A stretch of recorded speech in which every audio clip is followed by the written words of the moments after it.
نحمده ونستعينه ونستغفره ونؤمن به ونتوكل عليه ونعوذ بالله من شرور أنفسنا ومن سيئات أعمالنا من يهدي الله فلا مضل له ومن يضلل فلا هادي له ونشهد أن لا إله إلا الله وحده لا شريك له ونشهد أن سيدنا ومولانا محمدا عبده ورسوله الذي أرسله بالحق بشيرا ونذيرا وداعيا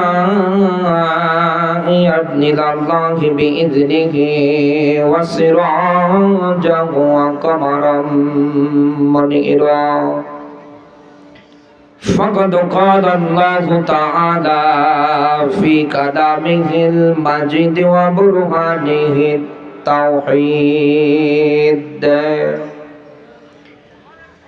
সবাই মিলে পড়েন আউযু বিল্লাহি মিনাশ শাইতানির রাজিম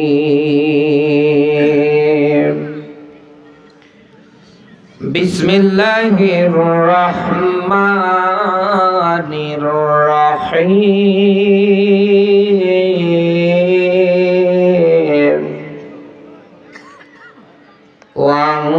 وأنذر عشيرتك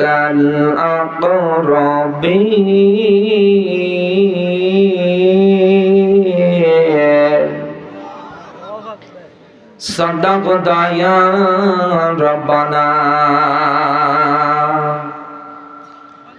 إن الله وملائكته يصلون على النبي يا أيها الذين آمنوا صلوا عليه وسلموا تسليما اللهم صل على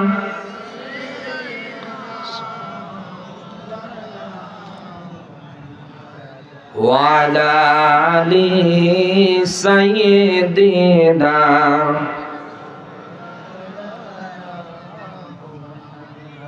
খেয়ে না খেয়ে দিন প্রচারের কাজে নিজেকে দিয়ে সবিলিয়ে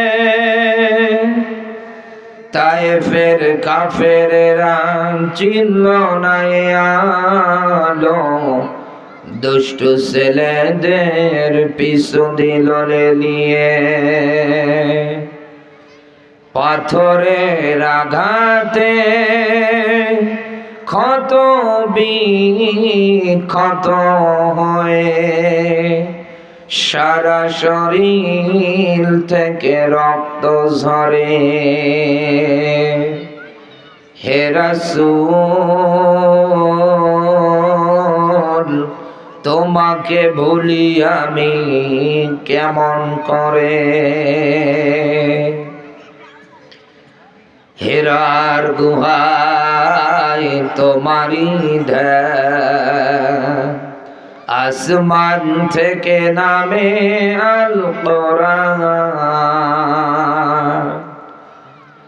ভাঙলো সবার ভুল তোমারি পরে আসলো কোরআনের ছায়াতলে খালিদ ওমর আলী আবু বকর ইসলামী ঝান্ডা নিল যে তুলে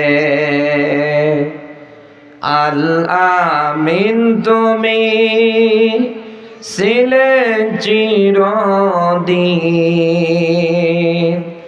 সকল মানুষের তরে হে রাসূল তোমাকে ভুলি আমি কেমন করে,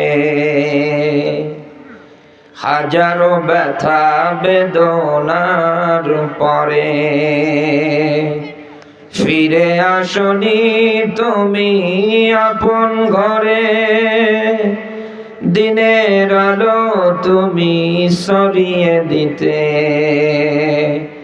চলে গেলে মদিনায় মক্কা ছেড়ে। হে রাসূল তোমাকে ভুলি আমি কেমন করে।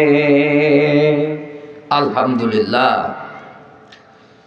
বাংলাদেশের ঐতিহ্যবাহী জেলা চুয়াডাঙ্গা, আলমডাঙ্গা থানার অন্তর্গত এরশাদপুর যুব সমাজের উদ্যোগে আজকের এই ঐতিহাসিক তাফসিরুল কোরআন মাহফিল। আজকের এই তাফসিরুল কোরআন মাহফিলের সভাপতি সাহেব কোথায়? নেই কেউ? কোথায়? নাম কোথায়? পোস্টারে নাম দেননি। কি নাম ভাই আপনার? সভাপতি সাহেব যিনি আছেন বড় ভাই হযরত মাওলানা উজির আহমেদ, হায়াতে তাইয়্যিবা সিহাতে কুল্লিয়া কামনা করছি আল্লাহ যেন দান করে, বলেন আমিন। আজকের মাহফিল উপস্থাপনায় যিনি আছেন বড় ভাই মাওলানা মোহাম্মদ শরীয়তুল ইসলাম হারুন, হায়াতে তাইয়্যিবা সিহাতে কুল্লিয়া কামনা করছি আল্লাহ যেন দান করে, বলেন আমিন। আলোচনা রেখেছেন বড় ভাই হযরত মাওলানা মোহাম্মদ আব্দুল হান্নান, আলমডাঙ্গার কৃতি সন্তান। এরপরে আমার আগে কথা বলেছেন হাজিউল হারামাইন জনাব আলহাজ কারি মাওলানা আবুল বাশার, আলমডাঙ্গা। আমরা ভাইয়ের জন্য দোয়া করি, আল্লাহ পাক ভাইয়ের কণ্ঠটাকে দ্বীনের জন্য, ইসলামের জন্য কবুল করে নিক, বলেন আমিন। আরো জোরে বলেন আমিন। আল্লাহ তাআলা আমার এই ভাই দুটোকে নেক হায়াত যেন দান করে, বলেন আমিন। দাওয়াত দিয়ে সেই নীলফামারী থেকে এ পর্যন্ত যে ভাইয়ের মাধ্যমে এসেছি, আমাদের প্রিয় ভাই মোহাম্মদ সজীব আহমেদ ভাই, আমরা ভাইয়ের জন্য দোয়া করছি আল্লাহ তাআলা ভাইকে যেন নেক হায়াত দান করে, বলেন আমিন। দল মত নির্বিশেষে প্রাণ প্রিয় আলমডাঙ্গাবাসী আল্লাহর দরবারে নত শিরে শুকরিয়া আদায় করছি যে মহান মালিক হাজার হাজার মানুষের ভেতর থেকে বাছাই ছাঁটাই করে কোরআন কারীম বলবার এবং শুনবার জন্য কবুল করেছে। খুশি হয়ে সবাই বলছি আলহামদুলিল্লাহ। কোরআনের অনুষ্ঠানে আপনাদের কি কোনো রাগ আছে? মন খারাপ? পৃথিবীতে কোরআনে কারীম আল্লাহ রাব্বুল আলামিন মানুষদের জন্য দিয়েছে হুদাল্লিন নাস। এখানে হুদা বলতে আসমানি কিতাব আল্লাহ পাক কোরআনকে বুঝিয়েছে। আপনারা গ্রাম্য মানুষ অনেকেই মনে করেন কোরআনের নাম শুধু কোরআন শরীফ, মনে করেন কোরআন মাজিদ, এই দুইটার বাইরে গেলে আর বলতে পারেন না আপনারা, ঠিক না? ঠিক না? কিন্তু আল্লামা সৈয়দ রহমতুল্লাহ আলাই 55টার অধিক নাম ব্যাখ্যা করে দিয়েছে। আর এই জায়গায় আল্লাহ যেটা ব্যবহার করেছে সেটা হচ্ছে হুদা। হুদা বলতে আল্লাহ কোন কিতাবকে বুঝিয়েছে? আরো আওয়াজ করে বলে এই কোরআনকে। লিন্নাস, এই যে লাম শব্দ ব্যবহৃত হয়েছে কোনো মরা মানুষের জন্য না। এখানে যারা আলেম বসে আছে জিজ্ঞাসা করেন, বালাগাত মান্তিকের কায়দা অনুসারে লাম কোরআনে আল্লাহ ব্যবহৃত করেছে জিন্দা মানুষদের জন্য। অথচ বাংলাদেশের সিস্টেম আলাদা। সারা জীবন ঘোষণা দেয় আলেম ধরো মারো কাটো, সকাল বিকাল নাস্তা করো, কত স্লোগান দিয়ে যাচ্ছে। আপনি একটাবার চিন্তা করে দেখেন তো, যারা এই স্লোগান এতদিনে দিয়ে যাচ্ছে, সামনে এই জালেমের বাচ্চারা যখন মারা যাবে কত মানুষকে দেখবেন ওদের লাশের পাশে বসে বসে কোরআন পড়তে। এক কথা বলে না কেন? অথচ আল্লাহর কোরআনে স্পষ্ট ভাষায় জানাচ্ছে দুনিয়ায় কোনো মরা মানুষের জন্য না, পৃথিবীতে কোরআন এসেছে জিন্দা মানুষদের জন্য। আর ৯৬% মুসলমানের দেশে যদি আমরা আল্লাহর এই আয়াতের বাস্তব প্রেক্ষাপটটা বুঝে নিতে পারতাম, যেই দুনিয়ার ময়দানে কোন দিন আপনি কোন মানুষকে আলেমদের বিরুদ্ধে হোক, ইসলামের বিরুদ্ধে হোক, কোরআনের বিরুদ্ধে হোক কথা বলতে দেখতেন না।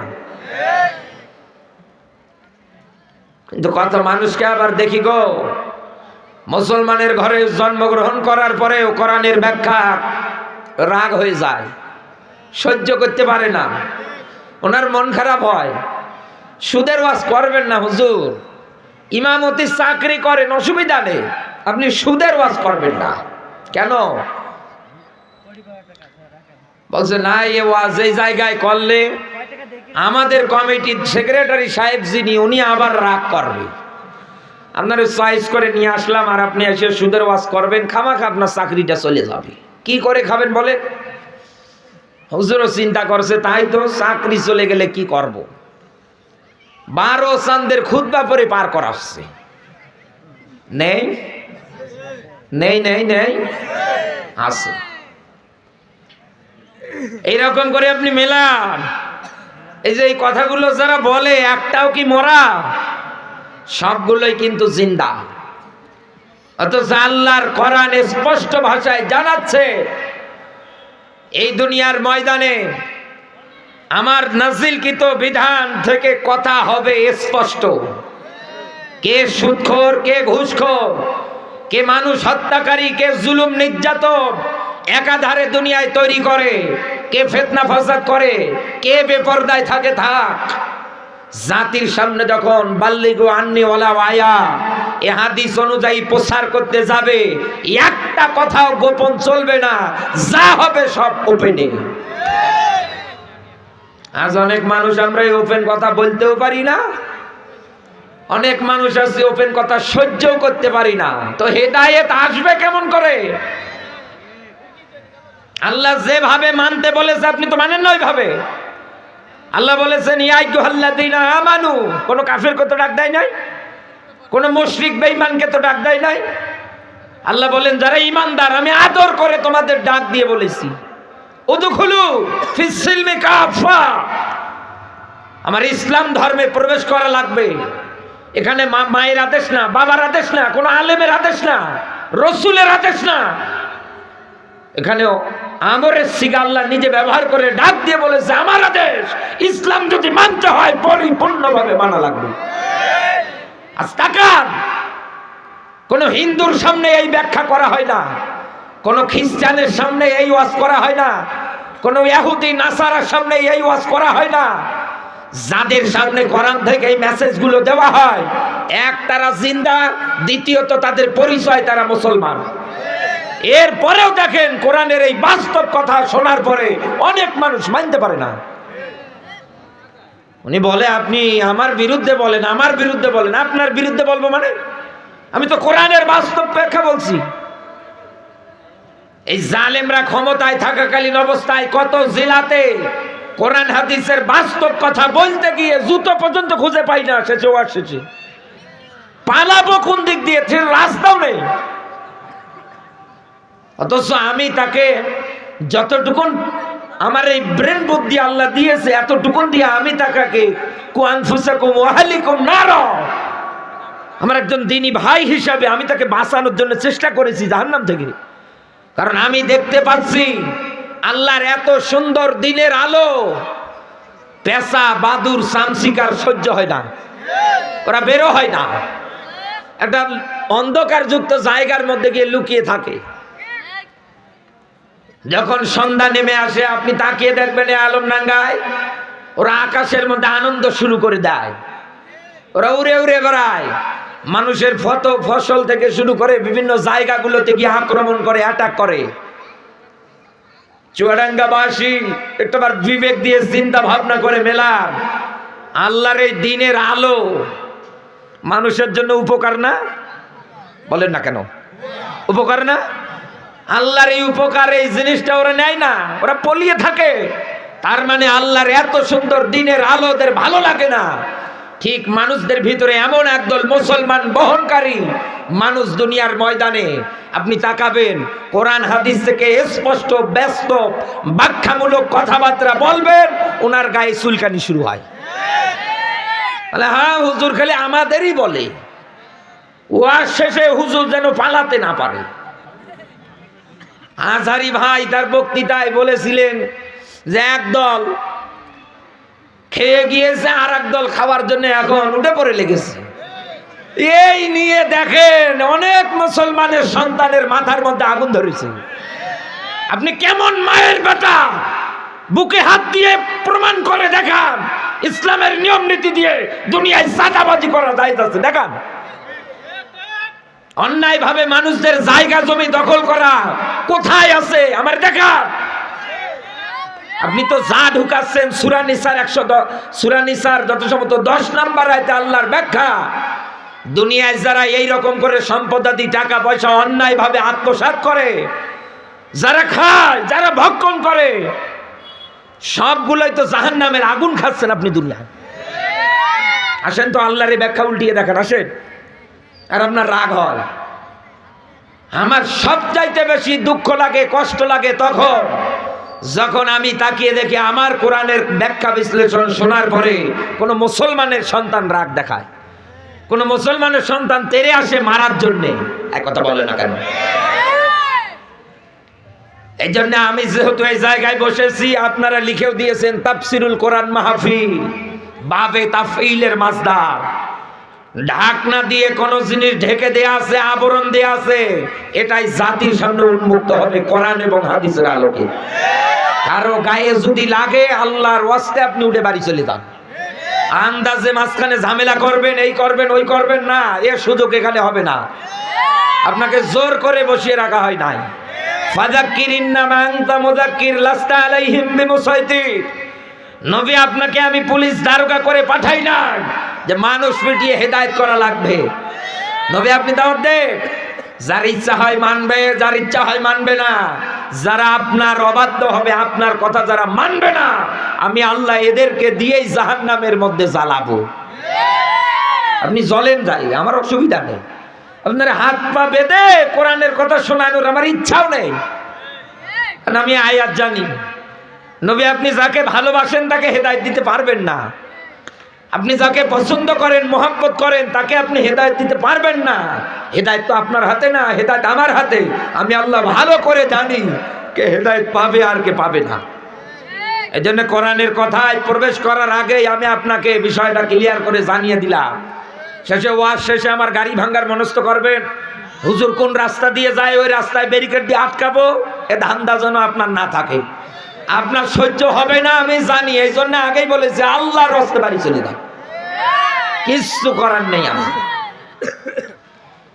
জিন্দা মানুষ এই জায়গায় যারা উপস্থিত, আজকে মেসেজ নিয়ে যান বাড়িতে।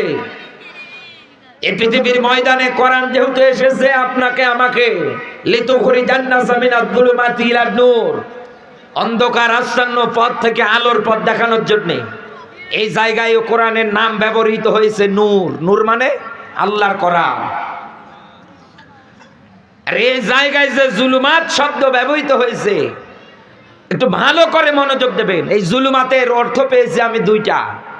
এক নম্বরে জুলুমাতের অর্থ হচ্ছে এরকম, আল্লাহর যত সৃষ্টি আছে তার ভিতরে মানুষদেরকে আল্লাহ এত সম্মান, এত মর্যাদা দিয়ে এই কারণেই বানিয়েছে, এত সুন্দর উত্তম আকৃতি দিয়ে আল্লাহ বানিয়েছে এই কারণে, কারণ তাদের মাথাটা, এই মস্তকটা, এই কপালটা যেন শুধুমাত্র একমাত্র কেবলমাত্র নত হয় কার কাছে?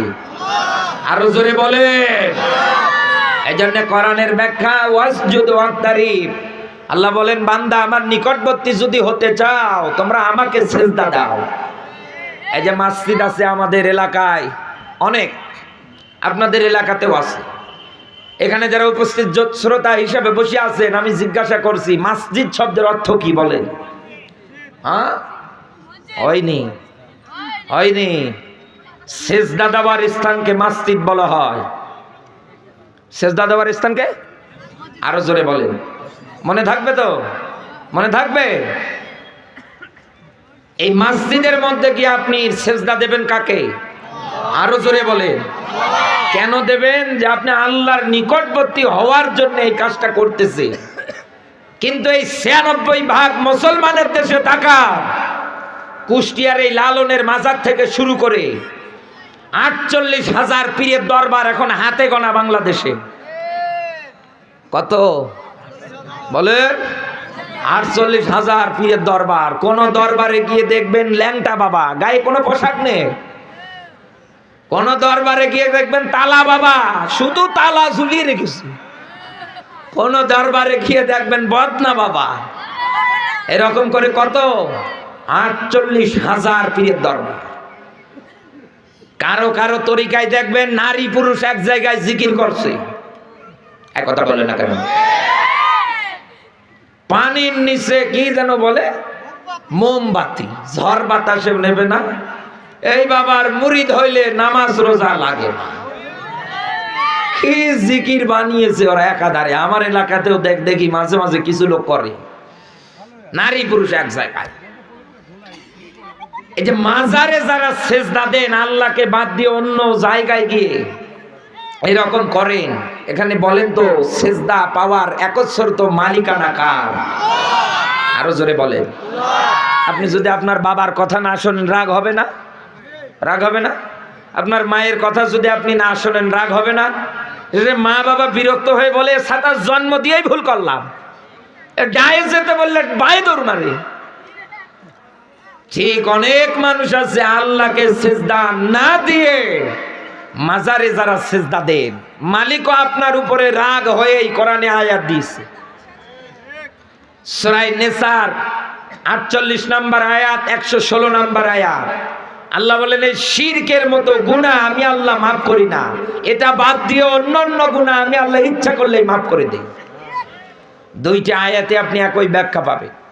সূরা মাইদার ৭২ নম্বর আয়াতে কি আল্লাহ তার বক্তৃতায় স্পষ্ট আরো করেছেন, রাগটা আরো বাড়িয়ে ডাক দিয়ে বলেছে, দুনিয়ায় যারা শিরকের মতো গুনায় লিপ্ত হয়ে যায় আমি আল্লাহ এদের জন্য আমার বানানো জান্নাতটা হারাম করে দিয়েছি। আল্লাহ যদি জান্নাত হারাম করে দেয়, কে জান্নাত দেবে আপনাকে? বলেন বলেন। আপনি তো বললে রাগ করেন, আমি তো কোরআন পড়ে বলছি। মান ক্বালা বিহি সাদাকা, রাসূলের এই হাদিস আমি জানি। যারা কোরআন দিয়ে কথা বলে এরাই কেবল সত্য কথা বলে। দুনিয়ায় কেউ যদি বিচার কার্য সময় ফাহকুম বাইনান নাস বিল হক, এই কোরআনের সত্য বিধান দিয়ে বিচার করে, ওই কেবল দুনিয়ায় ন্যায় বিচার করার ক্ষমতা রাখে। এটা বাদ দিয়ে যা করবে আলমডাঙ্গাবাসী আপনি মিলিয়ে দেখবেন সবগুলোই অবিচার। কোরআনের পাখির সঙ্গে মানুষের তৈরি করা নিয়ম নীতি বিচার দিয়ে যা করেছে, একটা ছোট্ট বাচ্চাও বলে অন্যায় ভাবে তাকে হত্যা করা হয়েছে। যাকাতের মামলার আত্মসাৎ দেয়, মা বোনদের ইজ্জত হরণের মামলা দেয়। এক কথা বলে না কেন? কাদের মোল্লাদের ধরেছে আর ফাঁসিতে ঝুলিয়েছে, মতিউর রহমান নিজামীদের ধরেছে ফাঁসিতে ঝুলিয়েছে। যদি কোরআনের বিচার হতো কোনদিন এই মানুষগুলোর গলায় ফাঁসির রতি আসতো না, রাজকীয় সম্মানে থাকতো। এতদিন ধরে দায়িত্ব পালন করেছে তারা, একটা দুর্নীতির টাকার মামলাও তাদের বিরুদ্ধে কেউ দেখাতে পারে না। আর আপনারা এই ১৬-১৭ বছরে যা করেছেন, এখন জেলখানায় যারা, সবগুলোর নামে নতুন করে মামলা হচ্ছে, সব দুর্নীতির মামলা। কেউ ফ্লাইওভারের টাকা মেরেছে, কেউ জনগণের টাকা মেরেছে। এক কথা বলে না কেন? জন্ম নিবন্ধন বানাতে যাবেন, পায়ের তলা জুতো চামড়া ক্ষয় হয়ে যায়, তাও বানানো হয় না। কত মানুষ রাগ করেই বলে, আহ, সন্তান জন্ম দিতে যতটা কষ্ট হয় না তার চাইতে বেশি কষ্ট হয় সন্তানের জন্ম নিবন্ধন বানাতে। কি গো, কোন দেশে আছেন আপনি? যেখানেই যান ওই জায়গায় টাকা। এক কথা বলে না কেন? আগে টাকা, টাকা আছে আপনার কাজ আছে, টাকা নেই কাজ নেই। জুলুমাত এই শব্দটা এটাই বুঝিয়েছে। এই দুনিয়ার ময়দানে জিন্দা মানুষরে যেন এই ব্যাখ্যাগুলো শোনার পরে ওয়ালা আল্লাহুম ইয়াতাফাক্কারুন, চিন্তা ভাবনা আনতে পারে অন্তরে। এরপর পরে একটাই যেন সিদ্ধান্ত উপনীত হয়, দুনিয়ায় যদি মাথা নত করতে হয় একমাত্র হবে কার কাছে? আল্লাহর কাছে। যারা মাথা নত করবে না, অন্য কোথাও গিয়ে যারা করবে, এরকম যত আস্থানা যত কিছু আছে সবগুলোকে একেবারে দুনিয়া থেকে নিশ্চিহ্ন করে দেওয়া লাগবে। 2 নম্বরে ইনসাফ বিরোধী কাজ। ইন্নাল্লাহা ইয়া'মুরু বিল আদলি ওয়াল হিসাব, এখানে আদল ন্যায়পরায়ণতা বোঝানো হয়েছে। অপরাধ যেই করুক না কেন তাকে শাস্তি পেতেই হবে। আল্লাহর কোরআন তো এই মেসেজ, এই বার্তা নিয়ে এসেছে আপনার কাছে। আরে ভাই, এদেশে শিরকের ওয়াজ করতে গেলে মানুষ এসে রাগ দেখায়। এদেশে আপনি ন্যায় বিচারের ওয়াজ করতে যাবেন, মানুষ এসে রাগ দেখায়। তো যাবে কোন দিকে? রাম রাম করা ছাড়া উপায় আছে? বাস্তবতায় মিলিয়ে দেখেন, এত কোরআনের মাহফিল, এত আয়োজন, এত ডাকাডাকি, এত মেসেজ কোরআন এবং হাদিসের আলোকে, তারপরেও আমি যেটা তাকিয়ে দেখতে পাচ্ছি, মানুষদের মাঝে কোনো হেদায়েত লক্ষ্য করা যাচ্ছে না। যাচ্ছে? মানুষ কি ভালো হচ্ছে? ভালো হচ্ছে? কত কায়দায় আপনি তাদেরকে একাধারে ডাক দিয়ে বলবেন। আল্লাহ পাক বলেন, ওয়ামাইয়াবতাগি গায়রাল ইসলামি দীনান ফালা ইউকবালা মিনহু। বলেন আল্লাহু আকবার। সূরা আলে ইমরান 3 নাম্বার সূরা 4 নাম্বার পারার 85 নাম্বার আয়াত আজ বাস্তবতায় আমি আপনার মাঝে উপস্থাপন করছি, মিলিয়ে নিয়ে বাড়ি যাবেন। এই দুনিয়ার ময়দানে কত আলেম আপনাকে আয়াত দিয়ে ব্যাখ্যা বিশ্লেষণ করে করে একাধারে শুনিয়েছে, আপনিও আপনার কর্ণকহর দিয়ে শুনেছিলেন।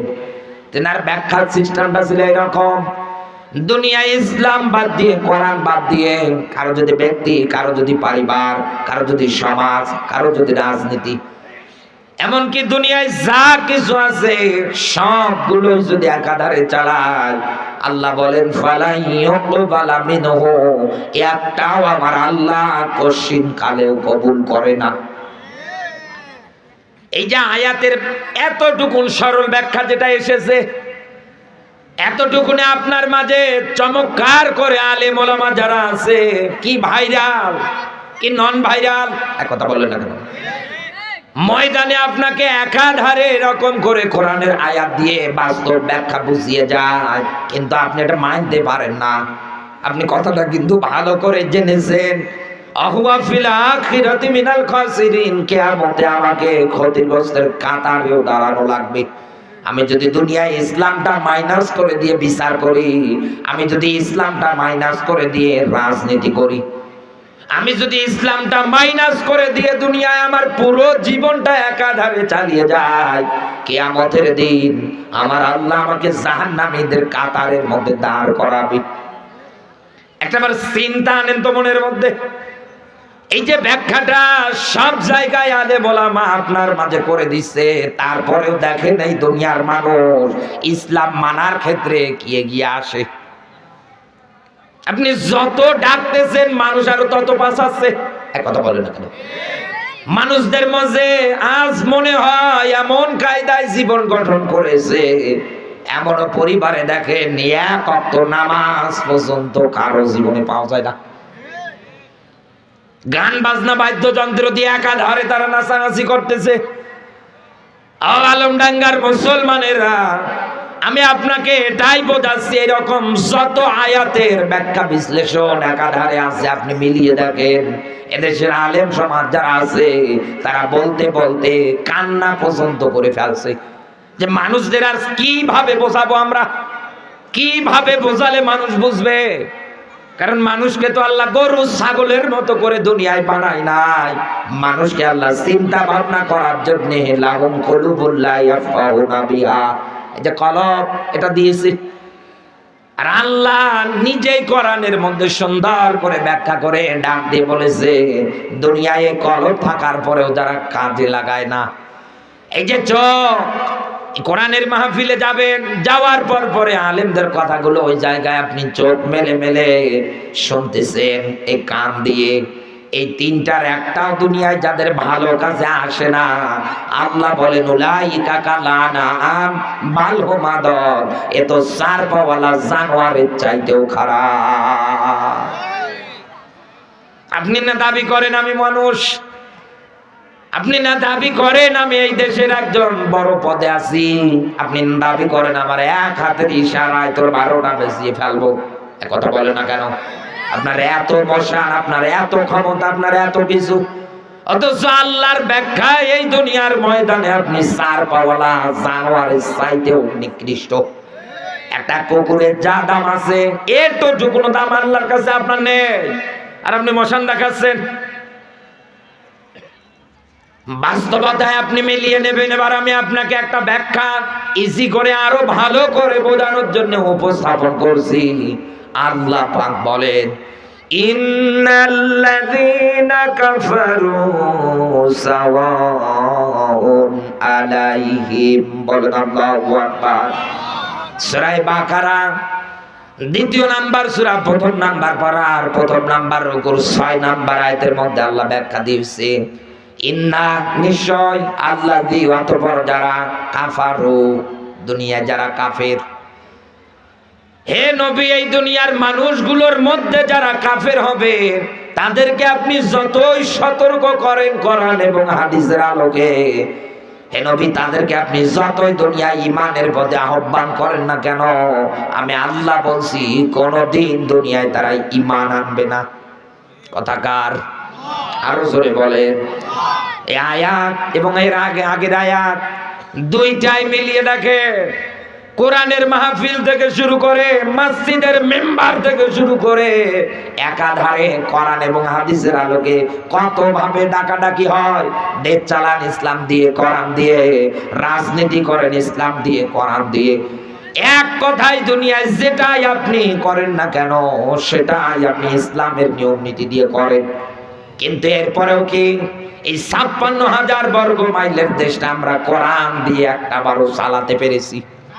আরো জোরে বলেন। একটা বারেও তো আমরা পারলাম না। স্বাধীনতার এতগুলো বছর পার হয়ে গেল, অথচ এই দেশে হাতে গোনা 4% শুধু অন্য ধর্মের লোক, বাদ বাকি যা আছে সবগুলোই মুসলমান, তথা 96%। এরপরেও আপনি মিলিয়ে দেখেন জাতির মাঝে কোনো পরিবর্তন লক্ষ্য করা যায় না। যেহেতু আল্লাহ জায়গায় একটা শব্দ বসিয়েছে কাফারু, এবার এইটাই আমাদের এই জায়গার মধ্যে মূল গবেষণা করার মতো একটা বিষয়। যেহেতু আল্লাহ কোরআন দিয়েছে এবং ডাক দিয়ে বলেছে আফালা ইয়াতাদাব্বারুনাল কোরআন, কি হলো তোমাদের, কেন তোমরা কোরআন নিয়ে গবেষণা করো না? নাকি তোমাদের অন্তঃকরণে তালা ধরেছে, মরিচা ধরেছে, জন ধরেছে? যেহেতু এই জায়গায় একটা শব্দ আমরা পেয়েছি, হ্যাঁ নবী, এই কাফের যারা হবে এদেরকে দাওয়াত দিলেই কি না দিলেই কি? কিন্তু আমি যেটা তাকিয়ে দেখতে পাচ্ছি না, এই নবীর সময়ে কাফেরেরা রাসূলের দাওয়াতে বাধা দিত, রাসূল তাদের মাঝে গিয়ে দাওয়াত দিত। এই আয়াতটা তখনকার সময় অনুসারে মেনে নেওয়া যায়। কিন্তু এখন সময়ে যাদের মাঝে কোরআন এবং হাদিসের আলোকে দাওয়াত দেওয়া হয়, উপস্থিত যারা থাকে দেখেন মুখে দাঁড়িয়ে আছে, মাথায় টুপি আছে, গায়ে পাঞ্জাবি আছে, এরপরেও তাকান নামাজ পড়ে তাও সুদ ছাড়তে পারে না। নামাজ পড়ে তারপরেও মানুষদের গীবত পরনিন্দা ছাড়তে পারে না। এই কথা বলে, এইটাই তো এই জায়গায় এবার আমরা বের করব দুনিয়ায়। আমি 1 নাম্বার দলিল দিচ্ছি, আপনি খাতা কলম বের করে সুন্দর করে নোট করেন। সূরা বাকারা 2 নাম্বার সূরা 1 নাম্বার পারার 4 নাম্বার পৃষ্ঠার 4 নাম্বার রুকুর 39 নাম্বার আয়াত। এটা আল্লাহ পাক বলেন আল্লাযীনা কাফারু ওয়া কাযাবু বিআয়াতিনা, ওয়াল্লাযী, অতঃপর যারা কাযাবু অস্বীকার করে বিআয়াতিনা। আলমডাঙ্গাবাসী বিসমিল্লাহর বা থেকে শুরু করে সূরা নাসের সিন পর্যন্ত এ কোরআনে আল্লাহ যত ব্যাখ্যা দিয়েছে আপনি মিলিয়ে দেখবেন, এক এক আয়াতে আল্লাহ ফিরআউনের জীবনী উল্লেখ করেছে। কোন আয়াতের মধ্যে আল্লাহ আব্রাহার জীবনীগুলো ব্যাখ্যা করে দিয়েছে, কথা বলে না কেন? কোন আয়াতে দেখবেন নামরুদ, কোন আয়াতের মধ্যে আবার দেখবেন হামান করুন, কোন আয়াতের মধ্যে দেখবেন আদ জাতি সামুদ জাতি, এরকম অনেক ব্যাখ্যা আপনি একাধারে পাবেন। আল্লাহ এগুলো এই দুনিয়ার ময়দানে আপনার আমার জন্য রসুলের এই মুজিজা কোরআনের মধ্যে নোট করে এই জন্যই রেখেছে, যাতে মানুষ কোরআন পড়ার পর পরে ফিরাউনের সম্পর্কে জানতে পারে যে নবী মুসার উপরে তাওরাত এসেছিল, সত্য বিধান না মানার কারণে আমার আল্লাহ ওকে নীল নদে চুবিয়ে চুবিয়ে মেরেছে। নবী ইব্রাহিমের সঙ্গে বেয়াদবি করেছিল নমরুদ, একটা ল্যাংড়া মশা দিয়ে আল্লাহ তাকে সাইজ করেছে। এক কথা বলে না কেন?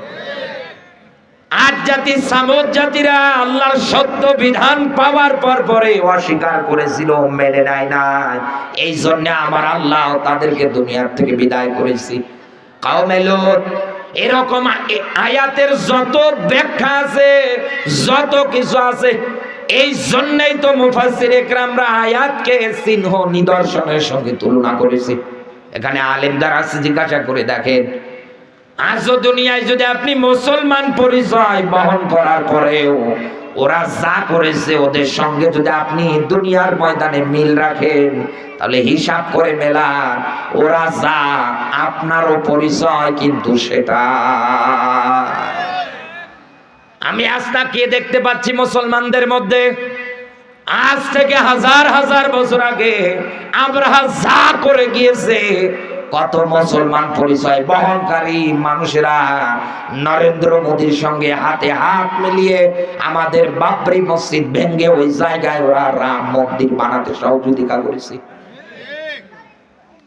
আব্রাহা যদি আল্লাহর ঘর ধ্বংস করার কারণে বা মন মানসিকতা তৈরি করেছে ধ্বংস করবে, ও হস্তি বাহিনী নিয়ে পর্যন্ত এসেছে, এতেই যদি আল্লাহ ওকে আবাবিল দিয়ে নিচ্ছিন্ন করে দেয়, দুনিয়ায় আজও যারা এইটার সঙ্গে মিল রেখে আল্লাহর ঘরগুলো একাধারে ধ্বংস করার মন মানসিকতা তৈরি করছে, আল্লাহ কি আপনারা ছেড়ে দেবে নাকি?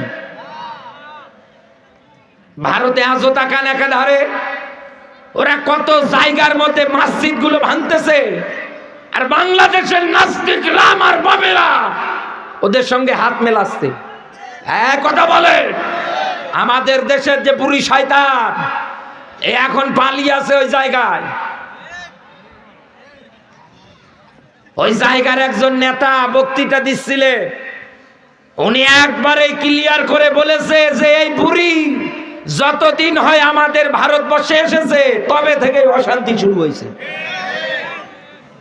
কারণে এখন সব জায়গার মধ্যে অশান্তির কারণ হয়ে দাঁড়াচ্ছে। আপনি একদিন ঠিকই তাকিয়ে দেখবেন, একে আস্তে করে ঘাড় ধাক্কা দিয়ে ওই জায়গা থেকে বের করে দেবে। আর আমরা শুধু পেলে হয়, কত ধানে কত চাল এদেশের মানুষ হাতে পেলে বোঝাবে। এক কথা বলেন, আপনি কেমন মানব দরদি? আরে ভাই, মেট্রোল দেখে যার চোখের পানি বের হয়, অথচ আবু সাইদের রক্ত দেখার পরে ওর চোখের পানি এক ফোঁটা বের হয় না। মেয়ের মুগ্ধর রক্তর ফোঁটা দেখে ওর চোখ থেকে পানি বের হয় না, মেট্রো রেলের 2টা স্টেশন ভাঙার পরে ওনার চোখ দিয়ে পানি বের হয়। এনাকে ভারতের ওই জায়গার মধ্যে সবাই এখন বলতেছে এনারে তাড়াতাড়ি করে পাঠিয়ে দেওয়া দরকার। আবার কেউ কেউ বলছে যে না, যতদিন থাকতে চায় ততদিন থাকুক। এদের প্রত্যেকটার বিরুদ্ধে কিন্তু গ্রেফতারি পরোয়ানা জারি হয়ে গিয়েছে। এক কথা বলে না কেন? এরা ইচ্ছা করলে পালিয়ে আর বাঁচতে পারবে না। কারণ দুনিয়ায় আপনি যেমন কাম করবেন তেমন ফল পাবেন। কামা তাদিন উতুদান, যেমন কর্ম তেমন ফল। আপনি যা করেছেন মানুষের সঙ্গে মানুষ ভুলে যায় না।